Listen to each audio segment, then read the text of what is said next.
Hello everyone, my name is Jason. I'm 26 years old, and this is the story of how I almost died in the woods. This happened when I was 23. Deer season had just begun, so I planned a hunting trip with my buddy Eric. Eric was a pretty good shot. Well, when he was sober at least. So I told Eric we'll leave on Friday after work so we can set up camp. But unfortunately, in the middle of my shift on Friday, I got a call from Eric. He said he couldn't make it because he had a massive hangover. I considered not going, but the car was already packed, and I really wanted to go. So I got off work and left at about 4:45. I had a 3-hour trip ahead of me with no company. I was going to struggle not to fall asleep. I made it to, I guess you could call it a spot, just a little patch of trees in the woods at around 8:15. So when I got there, I unpacked and made a fire. After I made the fire, I set up my tent and dozed for a little bit, laid down, and just fell asleep. When I woke up, it was still dark out. I checked my watch. It was 2:36 a.m. So strange for me. I'm a pretty heavy sleeper. It takes a lot to wake me up. After a couple minutes, I started hearing this noise coming from deeper in the woods. It sounded like a woman. It sounded like she was crying for help. But I'm a bit of a wimp, so I just went back into my tent and slept. I woke up around 7:30 the next morning and noticed I missed a call from Eric last night. I tried to call him back, but I had almost no service. So I got out of my tent, ate a handful of beef jerky, and headed to the tower. Now, technically, this is not my hunting tower, but it's been abandoned for years, so who cares? I sat up there for 8 hours. 8 hours. And nothing even made a sound. It was a bit strange. I had been going up there for years. That was still, to this date, the only time that happened.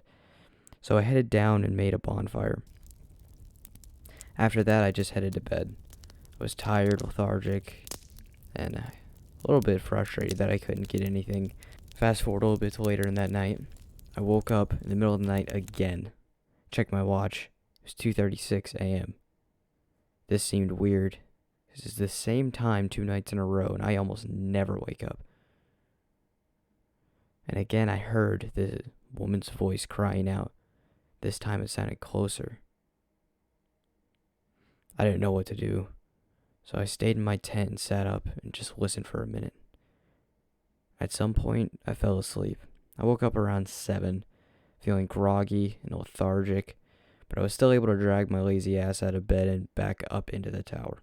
After a few hours of sitting in the tower, I ended up falling asleep at some point. When I woke up, it was night. It was 2:36 a.m. again. Something didn't feel right. That's when I heard it. The same woman's voice. So this time I yelled into the woods.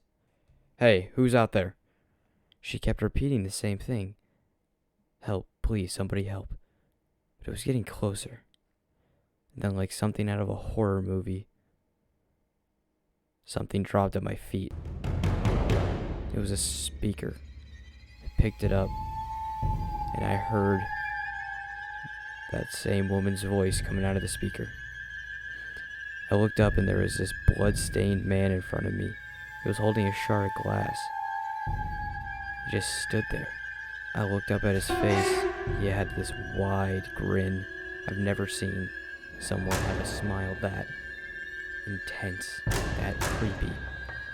It's hard to explain, but I have a bit of flight response to these situations. So I ran, and I ran for miles probably until I got back to my car. But unfortunately, my tires had been slashed. I thought for sure I was going to die. Then I saw headlights on the road. I ran into the woods, and I ran straight into the car. It cracked my ribs, but that's still much better than death. The guy driving the vehicle took me to the hospital, where I was later picked up by Eric. I told him everything that had happened. He asked me if I got a good look at the guy. I said no, I didn't. He said that. He said the night he tried to call me, he was calling to say that 8 corpses were found in the woods about 5 miles from my camp.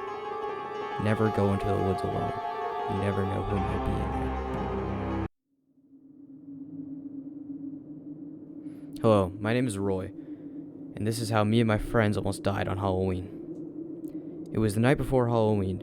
Me and my friends, Joey, Richard, and Nate were setting up for the Halloween party. We planned to have this at Nate's house. He was the Halloween fanatic of our group. I mean, Nate loved Halloween. He went all out for it.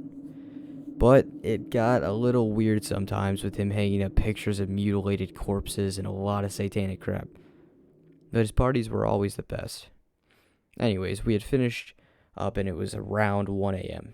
So we asked Nate if we could crash at his place. He said sure and threw some sleeping bags at us. So we all picked different parts of the house and slept. Anyways, fast forward to tomorrow night. The party was crazy packed. I mean, you couldn't even walk in there. It was pretty boring for someone who didn't drink like me, but overall, I was able to get into it a little bit. But a little bit later on that night, Joey came up to me. "Hey, you want to head outside? This party kind of sucks," he said. I agreed and we headed out. We sat on Nate's porch and just talked for a bit. After a while, mid-sentence, Joey just stopped, looked into the cornfield, and said, "Do you see that, or am I high?" I looked out there and I felt watched. Didn't know what it was, but I asked him what he saw. He looked back over at me. "Look at the scarecrow," he said. Its head was tilted, and it was looking in our direction. But it was a windy night. The wind could have turned its head a bit. Anyways, fast forward to about 3:30 a.m. The party was pretty much cleared out. Me, Nate, Joey, and Richard were sitting in Nate's room. Richard was telling us about some girl he hooked up with tonight, but the story got cut short by the sound of a rock hitting the window. And this time Nate said, "Did everybody hear that, or am I high?" We looked out, but no one was there. So another 10 minutes of random conversation later, and we heard it again. It's a rock. We looked out again, and this time Joey said something that gave me chills. "Hey, where did the scarecrow go?" The scarecrow was off his perch. Nate pointed out that one of the kids could have stolen it, which made more sense than a straw-filled shirt coming to life. But this was still pretty creepy. I mean, the way that scarecrow's head was tilted earlier just didn't seem right. Fast forward to about 4 a.m. We were all getting tired when we heard knocking at the front door. This was odd, but we thought it could have been one of the kids. Maybe he forgot a wallet or something. But that shortly turned into full-on banging at the door. "Oh no," Nate said. What? We asked. "I left the back door open." We immediately heard him stop knocking at the door. We all assumed the worst, and we locked the bedroom door. Minutes of silence had gone by when Richard whispered, "You think he left?" "Well, I guess not," Joey said.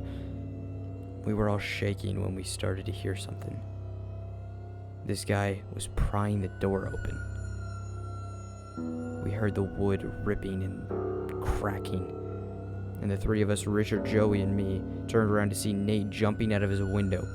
The rest of us stayed, though. We thought we could take him. It was 3v1. But when he pried the door open, he had a gun in his hand. We all dashed towards the window. I was the last one to jump out. As I jumped, I heard it. I felt the wind of the bullet zip by me. He maybe missed by a centimeter. We all dashed towards the road. We called the cops. They arrived within minutes. They sweeped the place. Couldn't find him. That is still to this day the most horrific thing to happen to me.